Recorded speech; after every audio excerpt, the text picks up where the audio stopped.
The royals owe me. Harry owes me. Meghan owes me. Uh, what I've been through, I should be rewarded for. Okay, no one wants to talk about this, but we're gonna. Because what if Meghan Markle never gave birth to her kids? I'm not joking. This isn't some dark corner of Reddit. This isn't a bored gossip blog. Maybe. No, it's not. This came from inside the family. Her own father, Thomas Markle, said it on record. Meghan froze her eggs years ago. Now, full stop, baby. And her brother, he doubled down, saying she allegedly had a hysterectomy. Is that how you say it? Hysterectomy. Again, if I say it wrong, blast me in those comments. And yeah, so she allegedly had a hysterectomy after that, and the surgery that removes it's the same surgery that removes your uterus. And so now we have to ask a question that no one in the mainstream dares to touch. If she did have it removed, how in the royal hell did she wind up with two children? Like, biologically, that just doesn't math, period. And I'm not good at math, so the fact that I can do that is pretty good. And now the more you look into this timeline, the more insane it gets, because this allegedly all happened before Harry even came into the picture, when Meghan was still married to Trevor Engelson, working on Suits and trying to build her brand. Trevor did mention it. I think there's videos out there Trevor mentioning this. And so how did she go from that to suddenly being the glowing royal mom of two with zero explanation and nothing adding up? I'm just saying, this isn't just some juicy gossip anymore. This is a plot hole in the royal script, baby. And people are starting to notice. The Duchess of Sussex talks publicly for the very first time about her father and her half-sister, Samantha Markle. She tells Oprah how she felt when she found out her dad was working with the tabloids. And I said, that's really nice. And then the next call was like, he's British. And I said, well, that's really nice. And then eventually the third time around it was like, he's a prince. Now, let's rewind to the egg freezing moment for a sec. According to insiders, Meghan had her eggs frozen during her first marriage. The one nobody talks about. She was married to Trevor Engelson, a Hollywood producer, way before Prince Harry ever showed up with his ginger curls and a royal title. Now, freezing your eggs, totally normal. A lot of women do it, no judgment there. But here's a catch. Egg storage is not cheap. We're talking about $8K to $9K per month in some high-end clinics. That's not, I'm working on USA Network money. That's, I have passive income and a trust fund kind of money. You know what I mean? And Meghan, at the time, she was reportedly making around $7K an episode on Suits. Yeah, I wonder how much Harvey Specter was making. Which sounds great until you realize she wasn't even in all the episodes. Her actual screen time across the entire series adds up to, wait for it, about 2 hours total. That's it. So let's be real. You think she was paying luxury egg storage fees on a cable actor's budget when she was still hustling for gigs, writing blog posts, and doing hot yoga promos? It's giving the eggs didn't stay frozen long type of stuff, you know what I mean? And now fast forward, she allegedly lost access to those eggs. She allegedly had a hysterectomy, and still somehow we're told she gave birth to Archie and Lilibet like it was nothing. Do you see why people are like, what's going on? You can't present a timeline like that and then get mad when people start connecting dots. That's not conspiracy. That's just, basic logic. Once they did, I remember being told there was a huge headline like, we found him or we've got him. You're talking about someone's father. And from that point, the tabloids, they moved into the apartment next door and across from him. And Harry asked for her hand over the phone. And I said, you're a gentleman. Promise me you'll never raise your hand against my daughter. And of course, I give you my permission. Now let's get into the surrogacy whispers, because it gets pretty messy pretty fast. And this theory has been around for years. It started with rumors that Meghan may have used a surrogate, but didn't want the public to know. And that alone is fine, but if someone wants privacy, that's fine too. But it's just everything around it that's just kind of weird about it.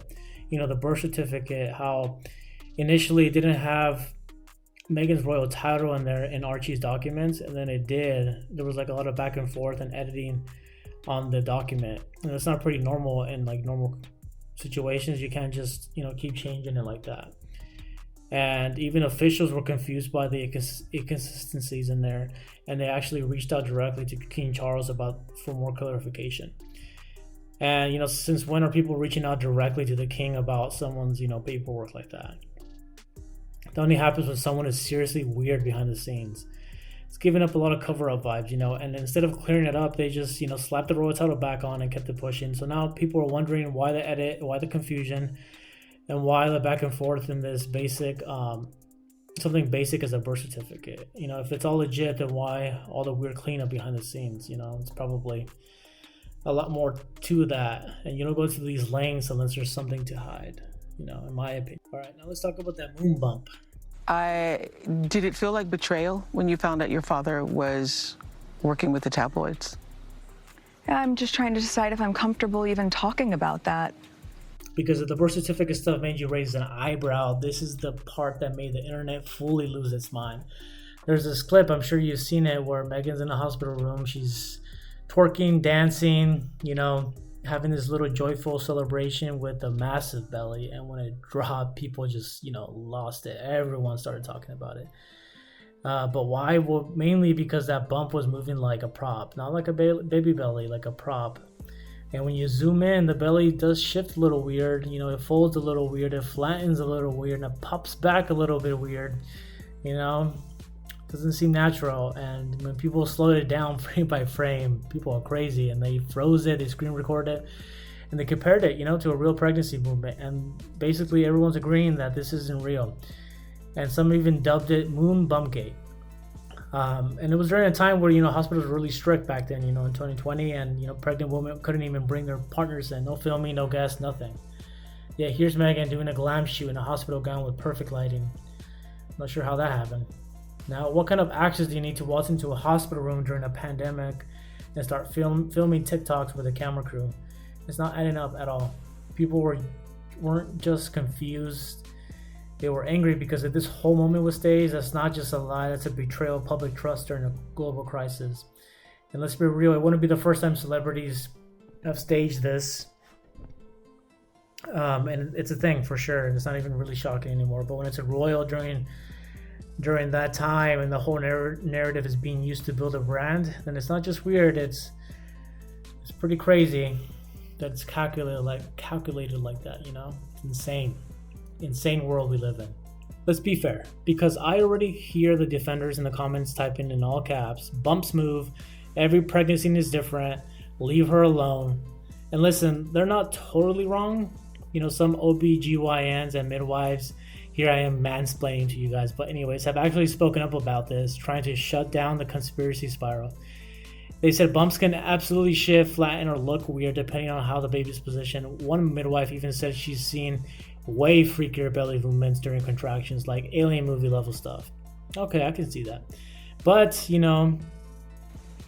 was, if we're going to use the word betrayal, it's because when I asked him, which is also a really key point in all this, they don't report the news, they create the news. But here's the thing, the public isn't analyzing this through a medical lens. They're not watching it with ultrasound eyes, they're watching with Kardashian fatigue, PR stunt trauma, and media manipulation burnout. They've seen too many curated narratives. They've seen too many celebs get caught faking moments that were supposed to be real. So when Meghan's bump folds like a memory foam mattress during the twerking video in a hospital room, and then her team doesn't clarify anything, that's why people's trust just evaporates on fucking spot when they hear that. So, and even if the bump was real, even if the whole pregnancy was 100% above board, the lack of raw, candid proof is what fuels the fire. It's what keeps people asking, why is this all so weird? Because when you're playing royalty in the digital age, you don't just need receipts, you need unedited ones. And Meghan, of course, isn't giving any of them. All right, now let's talk about the go-to excuse of this, Meghan Markle fan base, where they make this force field around her, just saying she's just private, and it's like this magic phrase her fan base uses to shut down any criticism. She's protecting her children. She doesn't owe us an explanation. She's just like other celebrities, blah, blah, blah, blah, blah. Okay, but now hold on. you don't get to say I'm private after doing a tell-all with Oprah, a 6-part Netflix docuseries, a Spotify deal, a memoir, and endless paparazzi setups on the beach in Montecito with your $20 million estate in the background. That's not privacy.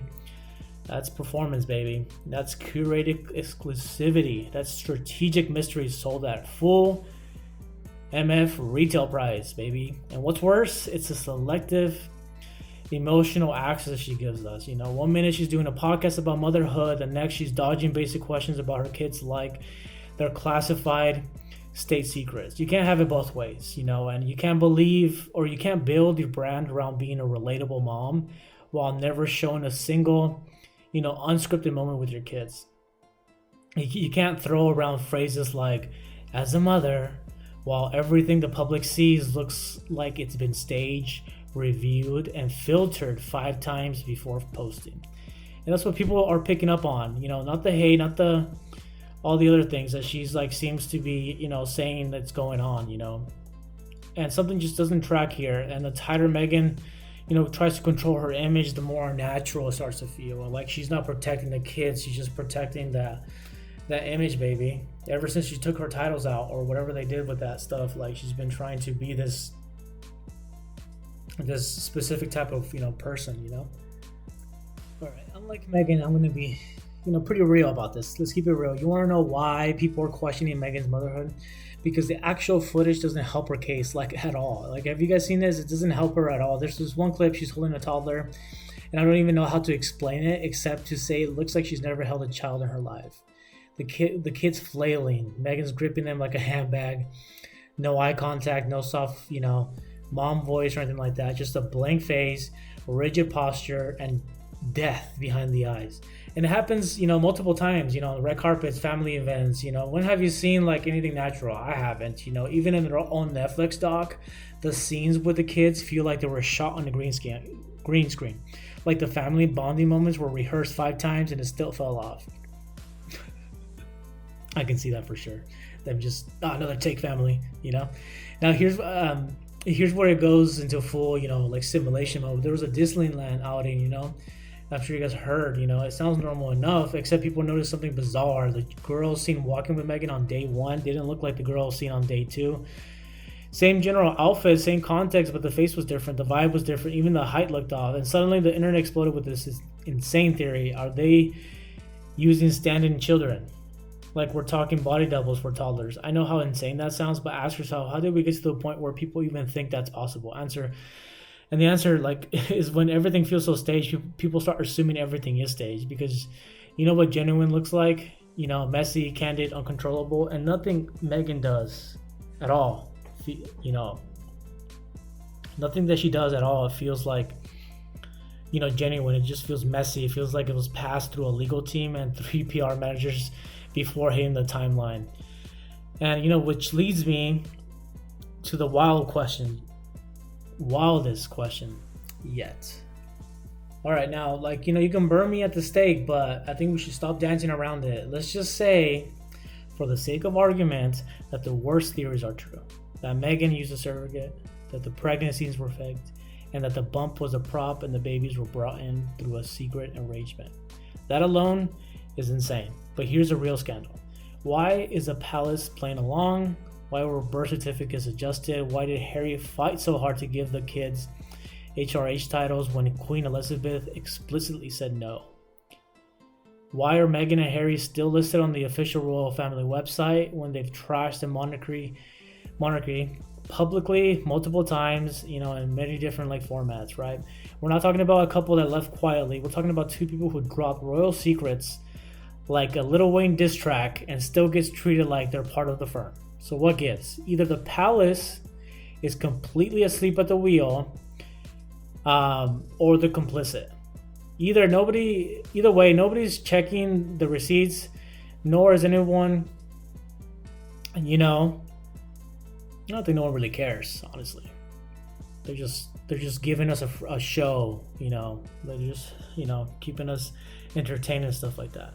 But anyways, here's like the scariest possibility, because what if this isn't just Meghan's performance? What if this is one giant PR cover-up backed by an institution that's trying to survive the scandal after scandal. What if this isn't about one woman lying? What if it's about protecting the illusion of royalty itself? And at that point, when everyone from Hollywood to Buckingham Palace is playing pretend, who's really being lied to? And I think the answer is us. So here we are, a rumored hysterectomy, vanishing egg storage, birth docs edited like movie scripts, phone bump conspiracies, moon bump gate, baby, awkward kid moments, and a royal family that says absolutely nothing. No denial, no receipts, no here's proof, now stop the madness, just silence. And let me tell you, that silence is loud. You know what I'm saying? And it's louder than any press release, because when you've got billions of people side-eyeing your entire motherhood journey and you're still out here selling the fairy tale, that's not privacy anymore. That's storytelling, baby. And that's brand building, baby. And we know Meghan Markle is a brand builder. Not a good one, but she's a brand builder. And now the longer this goes on, the more people are wondering, what if Meghan's greatest role wasn't in Suits? What if it's in this? Ooh, dun dun dun. Anyways, I'll catch you guys on the next one.